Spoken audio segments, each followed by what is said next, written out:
All right. Hello and welcome, everybody. I am really excited. So, those of you who already are concerned about my caffeine intake and how fast I can talk, this might not be the day for you. Yeah, I'm really, really excited because Lene St. John, who wrote Read Me, a parental primer for the talk, we just found out that she made the semifinal list for the book prize or the Book Life, which is a Publisher Weekly's contest that they run. And the prize is judged by Publisher Weekly reviewers, their editors, acclaimed authors, and publishing veterans. So it's a pretty cool award. And the finalists in each of the categories get a grand prize of $5,000. So this is really, really exciting. She's now in amongst the top 20. So there are 4 categories and there's 5 books in each of the 4 categories. And so, yeah, she's made it down to the semifinals. So I am crazy, crazy excited for her and her book. I can't wait to find out, to see who the finalists are. And you're actually going to get to see an author spotlight video from Lene coming up. I think it'll be published early April. She's second. So we have one other author spotlight coming up next week, I believe, and then it'll be Lene. So you'll be able to meet her and hear some cool tips from her. But yeah, I just had to start with that because I'm really, really excited. And it also really fits with today's topic because today we're really talking about how to write a book that is worthy of a Book Life Prize. So when I'm talking about writing a book, I'm not just talking about writing a book that's going to, get published fast and, be out there. I'm really talking about a book that's going to have impact on your reader and impact on you and your life because you've carefully crafted a great book with a powerful message that people are going to read and care about and that could get ranked into the finals. We had another client who made it into the quarterfinals. And so this is really cool. I think it was quarterfinals. Yeah, I'm pretty sure it was. Maybe not. Maybe it was just the ratings. I'm getting it mixed up. There's a lot going on. A lot of really great client wins happening around, so I'm having trouble keeping them all straight. Regardless, it is about writing a great, great book. And so if you're sitting there going, I have an idea, but I don't know where to start, or maybe you've started and stopped your book. Some people say, I've been working on this book for over a decade. So this is really going to help you get started with that book and really create a great plan to write it. So that's what we're talking about today. So if you're here, make sure you give that a thumbs up. Let me know and make sure you say hello, like Kevin has, like Kara has. Hey, Kara. I don't recognize your name, so welcome. I think you're new. Poetry from the heart. I was just noticing that there weren't comments from you, at least not. I don't think I saw your name go in the draw, maybe only once. So it's good to see you here. Rachel, yay, you made it. I know your name is in the list. And so you guys, I have to tell you while I'm saying hello to everybody, the mug is empty today. I couldn't get my printer to work. So all that came off of the printer was like garbly gook. So I'm going to be using an automated randomizer today. So no draws in the mug, which is too bad. I have to figure out what's going on with my printer and why it won't print. So I sent them to Angela, but I've also got them queued up into the randomizer on my computer. So we'll probably do that. But do say hello, those of you who are tuning in, because we do prizes for those of you who are here live. And of course, if you're new, you may not know, but the prizes are this fabulous book launchers. Oh, you were sick. I'm so sorry to hear that. Well, I missed you. Does that? I noticed that you weren't around. So the prizes are the fabulous hashtag No Boring Books Month, and of course the Oh So Soft journal, which I was just writing in. So there we go. Okay. So let me just finish saying hello to everybody. Angela's on board, so she'll be hopefully coming up with some cool ways that we're going to figure out who wins, who's live today. Vince, hello! Working on your second book, congrats. And Kevin McGuire, do you have a recommended word count? For nonfiction, yeah. So this is a good question. So for nonfiction books, generally, you're looking at a typical nonfiction book is going to be somewhere between the 50,000 to 65,000 word range. Anything under 30,000 words is light, and it's harder to kind of feel like it's a book of any sort of substance. So we're generally shooting for 35,000 or above, but not more than 75,000. Like that becomes quite a big, big book.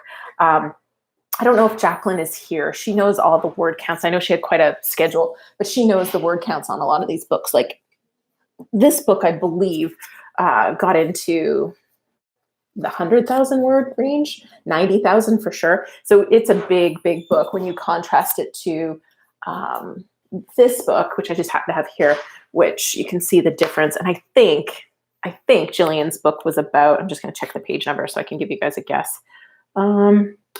Yeah, her book was probably 60,000 words. So you can kind of compare the two, but this is a good sized book. Like this is comfortable. So that's a great range. So hopefully that helps you. I also have chapter 4 is 15,000 words. You might want to break that one up.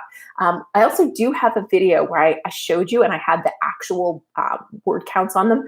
I think it was how big is your book, or does book size matter, or something like that. I don't know if Angela can find it on the fly. She might not know what video I'm looking for, but there is one there, Kevin, that compares it. All right.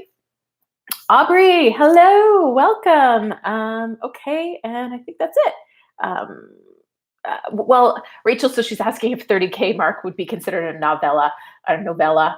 That's a fiction term. It's not.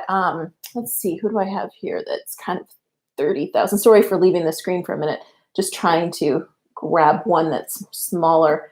I'm not finding this one. This one was just over. Oh, it's a little squished. Sorry, Mark.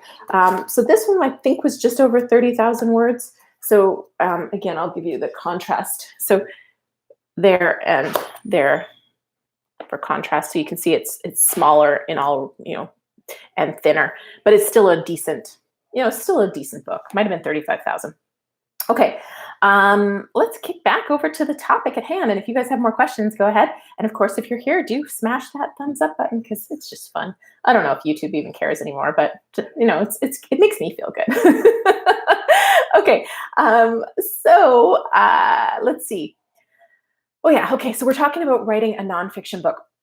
And one of the reasons I thought we would cover this today is because I've been going to quite a few conferences, right? And last week or a couple weeks ago, we were at Podcast Movement in Los Angeles, and I'm just about to go to Orlando for VidFest and PodFest.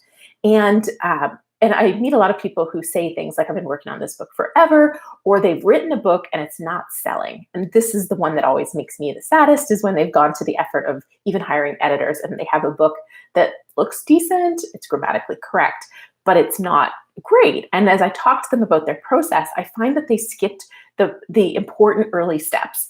And a lot of people, and I'm just as guilty of this, you guys, is they just, inspiration hits and they sit down and they write. And that's really how I wrote my first book, More Than Cash Flow, and it did very well.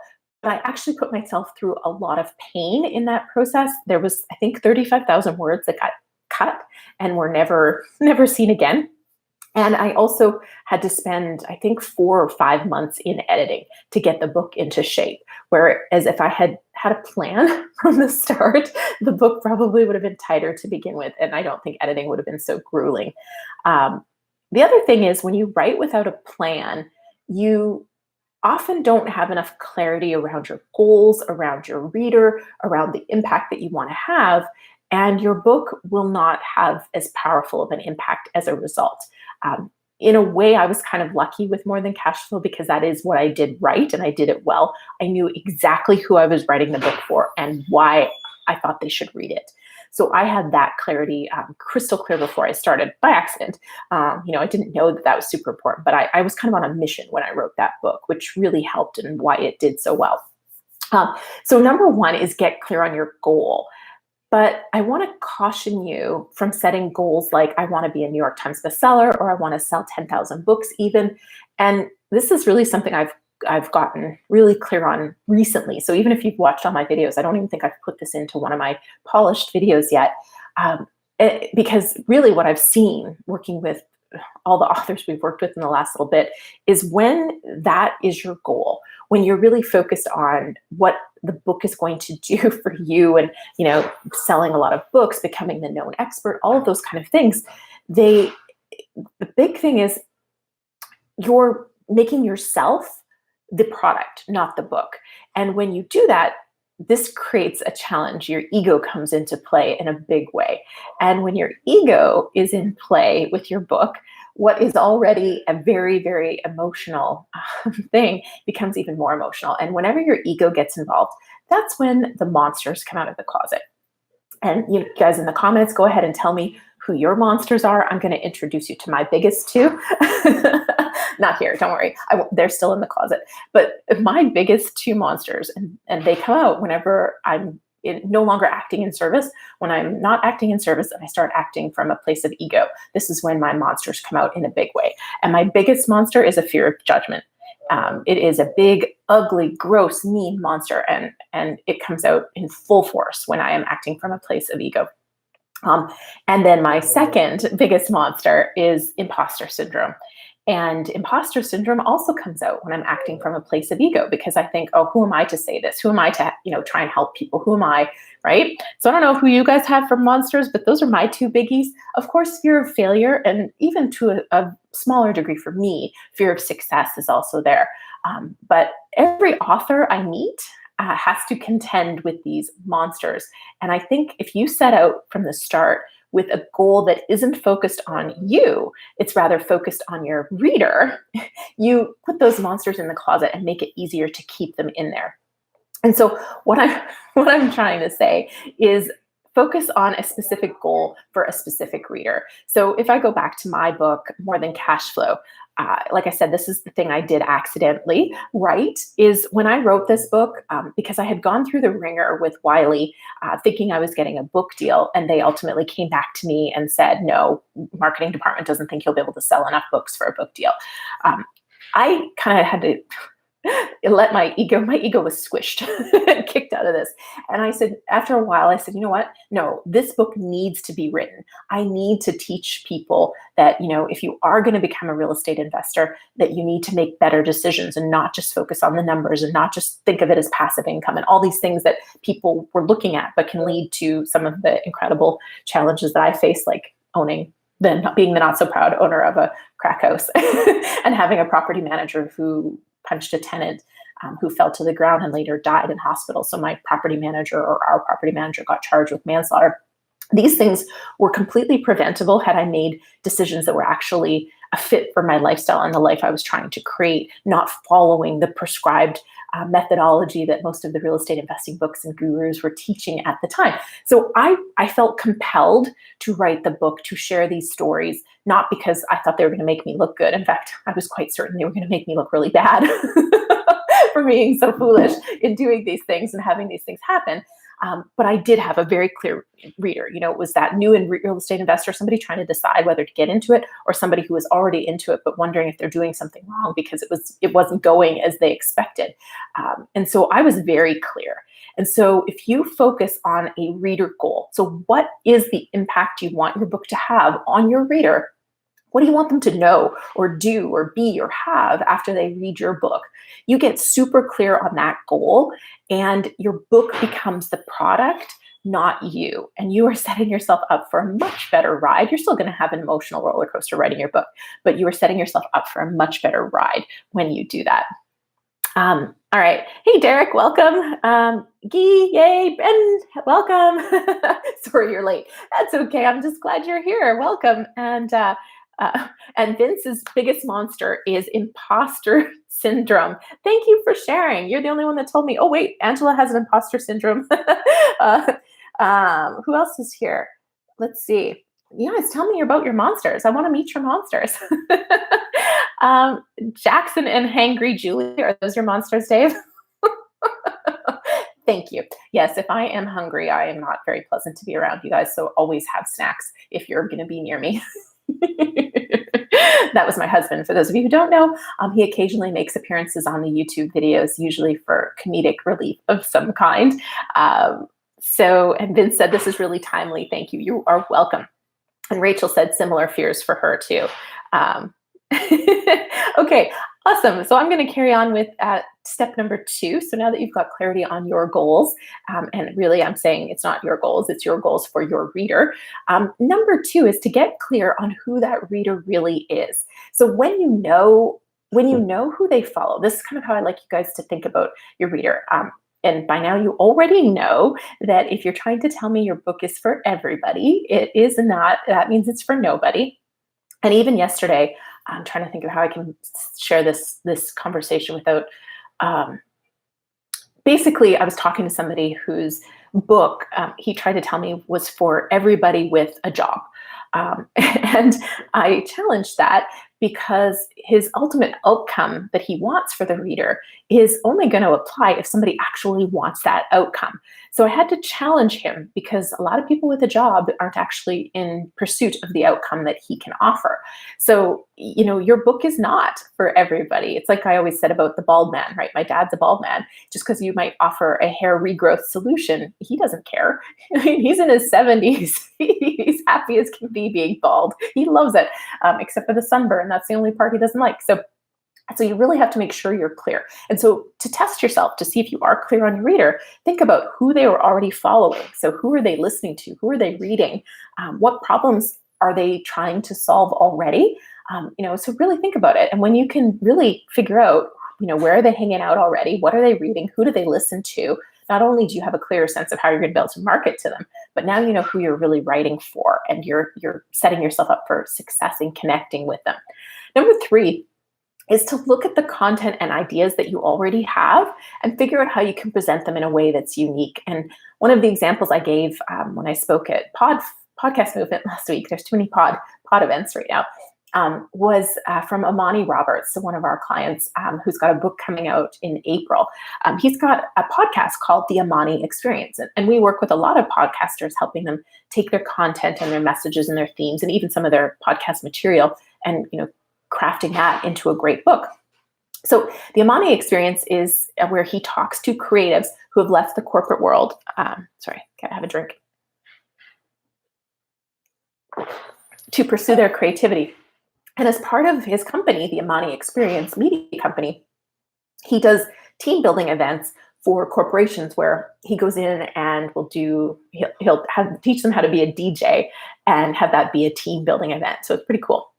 And it really does bridge that gap between creative and corporate. So how do you take that feeling and that theme and some of the content he already has and turn it into a book? So in working with my team, they analyzed that content and his message and his audience, and they decided to take you through a night as a DJ to learn corporate lessons. And this feeds really nicely into, where he wants to grow his business too, which is in the team building exercises doing DJing. So it's really, really cool. His book is DJ's Mean Business. One night behind the turntables can spin your company's success. So really, really cool. Like I said, it's coming out in April. But that's what I mean about analyzing your content and kind of looking at what you're already doing and thinking about your goal. So what you want it to do for you, but who you want it to connect with and what you want it to do for them. Now, step 4 is not going to be a surprise to any of you that have been around for a while. It's to create your hook. And I've said it many times, but your book might be about you, but it's not for you. And before you write anything, you got to get clear on that hook. And that hook is something that is only about your reader. So this is about the benefits, the emotional experience, the reason that reader needs to read your book. You really have to make a promise and clearly explain who that book is for with that hook. And if you've already done steps 1, 2, and 3 above that I've already mentioned, then you are really well positioned to create this hook. One of my favorite examples of this still is Scott Bradley's book, Screaming for Pleasure. And here it is. I'll just grab it because I know it's right here. And I love this as an example because he has a podcast called Hellbent on Horror. And they had a little bit of a challenge of how do you take, someone who's essentially a horror historian. Sarah Bean, our book marketing manager, told me that's what she calls them. And I love that. So now I've stolen it and I'm saying that. So how do you take, somebody who knows everything there is to know about horror movies, horror authors, horror directors, and turn it into a book that has a benefit for a reader? And in the conversations that he had with our story expert, basically it came out that he feels horror makes him feel happier because it allows him to explore emotions that he, doesn't otherwise explore in his life. And then they found research to back it up that horror actually does have, the benefit of making you happier and healthier. So Screaming for Pleasure, how horror makes you happy and healthy was born. And his ideal audience is people who want to introduce their friends to horror, people who already love horror, but also people who have forgotten about it and kind of want to reacquaint them with it. So that's a cool example of a hook. Another cool example is Michael Brenner's book, Mean People Suck. And I've also got that one here. I feel like this is like school show and tell here.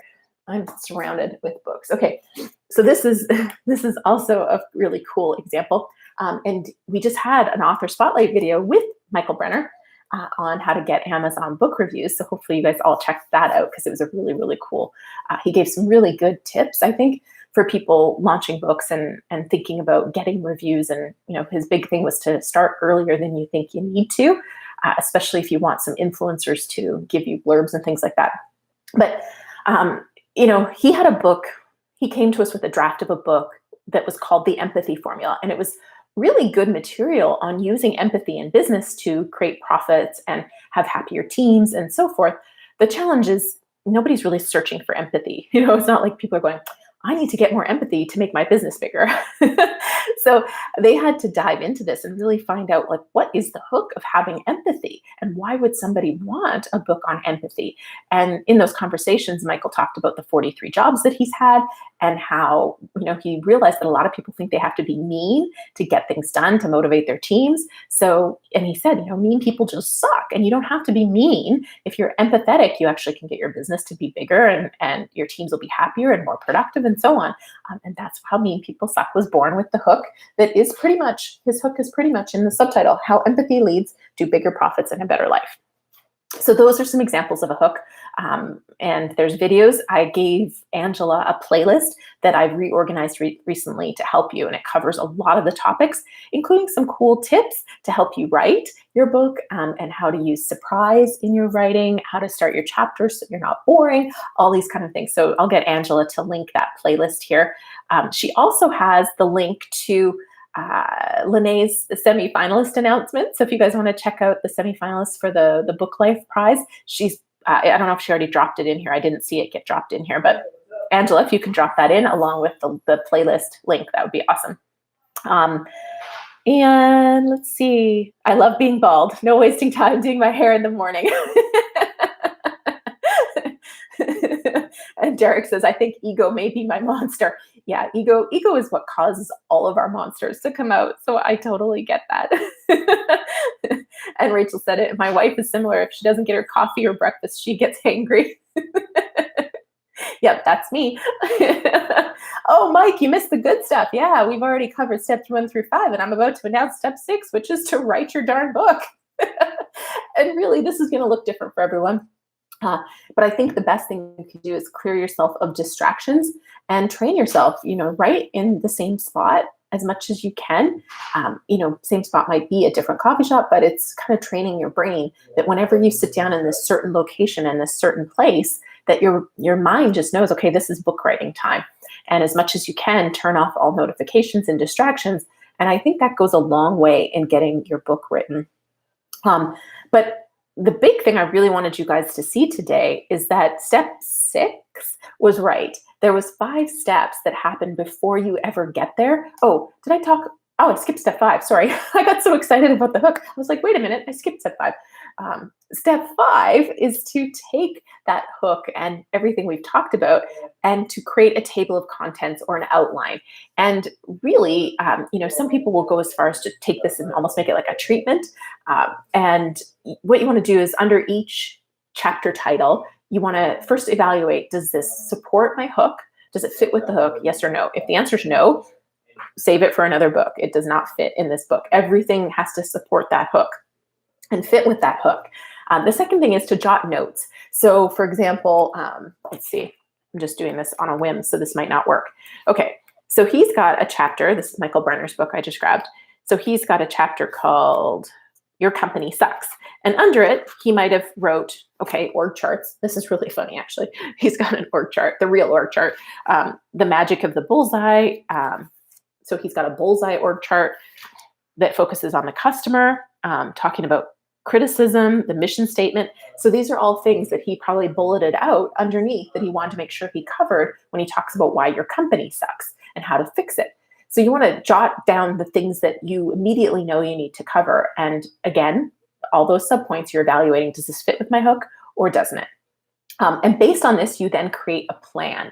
Now, generally what I recommend to our clients, because they're working with writing coaches or writers, is that they set a weekly call with the writer or the writing coach. And every week they're meeting to discuss what needs to be written next and what they've already written. And the people who do this on a weekly basis do make much better progress because there's a consistent plan, there's consistent accountability, and there's also consistent support. The people who kind of fly by the seat of their pants and, go on a streak of writing, they're also the same people who kind of disappear for a while. So they might write a whole bunch and then they write nothing, and then they write a whole bunch and then they write nothing. I mean, you got to do what works for you. But I think that if you make writing a habit and you're not waiting for inspiration, you might only write 500 words one week, but then the next week you might write 5,000 words, or you might write a 15,000 word chapter like Kevin McGuire has. So now we're on step 6, which is sitting down to write. And you can see where so many authors go wrong. They skip steps 1 through 5 and they write a book. And like I said to you, I wrote a really, really well-performing, well-received, impactful book that I'm still to this day, 6 and a bit years later, I'm still getting emails from people thanking me for writing that book. So it's had a long-lasting impact. So you can, fly by the seat of your pants and write a book without a plan. But like I said, what I had going for me was crystal clear, whatever. I had a very clear vision of who I was writing the book for and why they were going to need to read it. So I had that hook. Even though I didn't know that terminology when I was writing that book, I had that hook so clear in my head that I think that's what saved my book. But I still went through a lot of pain as a result of not having a clear plan for my book. So, all right. So we rolled through this one. Oh, hey, Jacqueline, you're here. Do you know how many words Gautam's book is? I was using it as a comparison at the start, and I couldn't remember how many words. I was just making up numbers. Hey, Marcus, welcome. Thanks so much for joining us. And Derek said, Mean People Suck is a great resource on empathy. So yay, thank you for checking it out and reading it. We really, really appreciate it. And Guy bought Michael's book too, great book. And he's mentioned it to his colleagues at work. And Mike, you cannot skip steps 1 through 5. Actually, you can. I just told you, I did it. But I'm not recommending you do it. I've seen things work out much better for those who do steps 1 through 5 because I got lucky. I really, really did. 110,000. Okay, yeah, I thought it was over 100,000. I couldn't remember. So yeah, I was comparing it to Jillian's book, which I think was around 60,000, right? So I was just showing them size because Kevin was asking about, average number of words and things like that. Okay, guys, so we went through all the way without doing any prizes. So now this is going to be like Prize-a-palooza. Hey, Bonnie, yay, welcome. And thank you for hitting the thumbs up. Always makes me happy. Okay, so I'm going to do the randomizer while Angela, have you come up with what we're going to do for the live folks today? Maybe a skill testing question and maybe a random number. Maybe we'll do that, 2 of those. And so if you've been listening and you haven't said hello, now's your last chance to get in on that. And in the meantime, I'm going to do the randomizer for those of you like Mike that are late joining us today. The mug is empty. I'm afraid my printer just gave me gobbledygook today. I don't know what's going on. So these are not names, in case you're wondering. It's a paper tray, general setup. These are not names, so I couldn't put those in the mug. So I put them in a randomizer. So I'm going to drum roll. I'm hitting the randomizer now. And Guy, you are the winner today. So congratulations. Let us know if you want the mug or the journal and where we should send this to let us know. You email us at team@booklaunchers.com and let us know your choice and, of course, your mailing address so we can get it to the right place. Now I'm going to reset this randomizer and we will do it again. Okay. And in the meantime, let me see. Oh, thanks for the drum roll. Yay! Okay. Oh, you looked it up and it was 190,000 words? No, are you kidding me? Okay, so that was an extreme example. I mean, I know and I use the word we really loosely. I know you guys spent a lot of time really playing with the formatting to get all those words in here. So yeah, 190,000 words. So this was not a great example for me to hold up. Do you know how many words Michael Brenner's book is? Because a lot of people here are familiar with that. Yeah, so 190,000 words. It's no wonder, you guys, Columbia University, Columbia. I always get it mixed up with Cambridge. Columbia University Publishing bought his book, and so it's being republished and relaunched. You can see why a university, it fits with university textbook kind of style, right? 190,000 words. Okay, so world eats, please. Okay, I'm just waiting. I don't know if I saw Angela give me a something. Let's do number 13. Okay, so let's go 13. Let's go 13 from the top, because of course we want to reward those of you who are here from the beginning, right? 13 from the top, and then let's do ooh, I like this. You know what? Let's guess. Let's guess on how many words. We won't do those. I'm going to hold up a book, and you guys guess how many words, and hopefully Jacqueline knows. She can look it up if she doesn't. Let's see. I know. Okay. Based on what we've been talking about already, how many words do you think this fabulous book by Leslie Quincy is? It's called Legacy. It's all about transference of wealth from generation to generation. Some really, really great tips if you run a business and you have kids and you're thinking about passing it on, or your parents have a business, all of those kind of things. So how many words? Let me hold it up to Gautam's book for comparison, that you now know is 190,000 words. So there you go. So take your guess on that, and then Jacqueline will give me the right answer, and I'll go back to the randomizer for the other YouTube prizes, which, by the way, if you're just tuning in today for the first time, we give two prizes away to the people who are here live as a thank you for being here live. And then we also give prizes for everybody who comments on the day a YouTube video is released, which is every Tuesday and Friday. So if you comment on those videos, your name goes into normally the mug, but today I had printer problems, so it went into the randomizer. So I'm going back to the randomizer to find my winner, and here we go. And Benjamin Preston! Hey, congratulations. I think you won already once before, but you definitely can get something else. So let us know if you want the mug or the journal this time, and we have the address to send it to, but you can let us know if you want it sent somewhere else. All right. So Jacqueline's right. Okay, we need rules. Is this like The Price is Right? If you're over, are you out? No, I'm going to say it's closest to the pin wins. So, even if you, let's say the answer was 50,000 or 52,000, and the actual word count was 52,020, you're going to win. So it's closest to. Okay. Okay. How's that not fair? Now we're going to get decimal points, right? Okay. Do we have the winner for number 13? Angela, I don't know if I saw that come through. So number 13, I'm just looking to see if, okay. Aubrey Hudson, yay, you win the number comment from the beginning. So email team@booklaunchers.com, your mailing address, and whether you want the mug or the Oh So Soft journal. And also, you guys, I just realized, which is kind of embarrassing, but there's a little pocket in the back. So it holds stuff back there. And an elastic, it's very cool, and a pen holder. This is a pretty awesome journal. Okay, so congratulations, Aubrey. Let us know what you want. Hey, Studio 38, you didn't win this week yet, but you can still chime in. The prize today that we're waiting is a guess on the word count for, now it looks like I have thrown out books everywhere because I can't even find the book. Okay, here it is.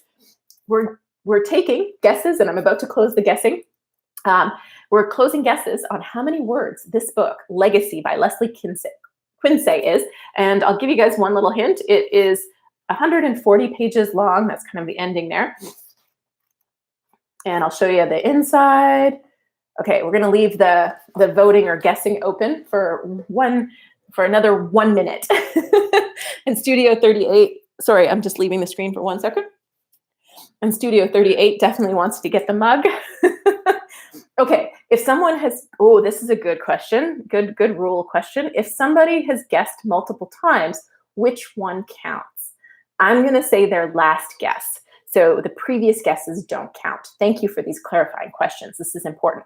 Okay, so I am going to close it after one more guest comes in. Guy's guess at 40,000. I'll see if there's one more guess. Going once, going twice, going 3 times. Okay, we're closing the entries at Guy's 40,000 word guess. And Jacqueline, what is the answer? Who is our final winner of today? Rules change. Yeah, sorry, I didn't set the rules in the beginning. Sorry, you guys you can have a complete refund on your attendance today. Okay, there's still entries. Okay, hold on. We're gonna have to, I feel bad excluding you guys if you haven't already guessed. Okay, here we go. Mike Hurd wins with a guess of 38,600. The answer was 39,000. So it pays to give extra numbers. Yay! Congratulations. And so I don't have to feel bad, Rachel and Marcus. Your guesses weren't close enough to win anyways. So yay! Congratulations, Mike. So email us at team@booklaunchers.com. I like this game. I think we'll do this again in the future. That was good. Thanks for the question, Kevin. You were the inspiration for this right from the beginning. I'm sorry, Studio 38. You will be a winner. Your dedication to winning has not gone unnoticed. You're just saving it up for when we have hoodies again or something really, really special. All right, you guys, thank you so much. Oh, excuse me. Thank you so much for joining today. Thank you, Jacqueline. Thank you, Angela, for your support and help today. And looks like we're getting some spammers again. All right, so thank you so much. We'll be back here again. Actually, I don't think we'll be back in 2 weeks. I think I'm on vacation. So it might be 4 weeks before our next live, but I'll make sure I keep you posted and you keep commenting every Tuesday and Friday when a video comes out and we'll get you entered to win Studio 38. All right, thanks guys. That was fun. Take care.